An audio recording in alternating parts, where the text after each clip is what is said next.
गोरे रंग में दर्शन करोगे। और बलराम जी कहीं पर भी वंशी नहीं बजाते हैं, क्योंकि बलराम जी जो है वो हलधारी है। लेकिन हमारे यहाँ जब आप दर्शन करोगे तो आप ये नहीं पहचान सकते इनमें से कौन कृष्ण है और कौन बलराम है। यहाँ दोनों भाई वंशी बजाते हैं, दोनों भाइयों का श्याम वर्ण में दर्शन। ऐसा क्यों है? इसके यहाँ दो भाव। पहला भाव है, बड़े भाई का कर्तव्य होता है छोटे भाई की रक्षा करना। यहाँ पर कंस के राक्षस आते थे कृष्ण को मारने के लिए, और उनको यह बताया जाता था कि कृष्ण जो है वो काला है और वंशी बजाता है। इसलिए बलराम जी कृष्ण रूप बनाकर रहते थे। कोई भी राक्षस आएगा वो मुझे कृष्ण समझ के मुझसे ही युद्ध करेगा।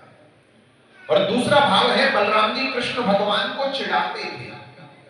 आप लोगों ने सूरदास जी का पद सुना होगा, मैया दाऊ होए खिजाए, मोसो कहे मोल को लीनो तू यशमत कब जायो, और गोरे नंद यशोदा गोरी तू कत कारो पाए।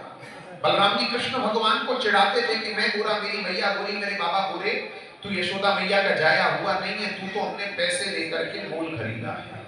तो यहाँ पर यशोदा मैया ने दोनों भाइयों का झगड़ा शांत करने के लिए कह दिया, मेरे लिए तो तुम दोनों ही कलुआ बलुआ एक जैसे। तो हमारे यहाँ दोनों भाइयों का एक ही जैसा लकुट वंशी सब एक ही जैसा श्रृंगार धारण होता है। आप पहचान ही नहीं पाओगे कौन कृष्ण कौन बलराम। ऐसा अद्भुत दर्शन आपको संसार में कहीं नहीं मिलेगा। और दूसरी विशेषता नंदगांव के दर्शनों की क्या है?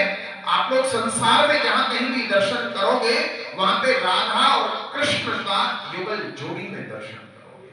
जहां भी राधा कृष्ण होंगे एक साथ होंगे, कहीं भी अलग अलग नहीं होंगे। लेकिन हमारे यहाँ राधा रानी की ससुराल है, और ससुराल में जैसे बहू बेटी मर्यादा से सास के साथ में पर्दे से रहा करती थी, हमारे यहाँ आज भी राधा रानी उसी रूप से यशोदा मैया के बगल में कोने में पर्दे से विराजमान। ऐसा अलौकिक दर्शन आपको संसार में नहीं मिलेगा। एक बार प्रेम से बोलो राधा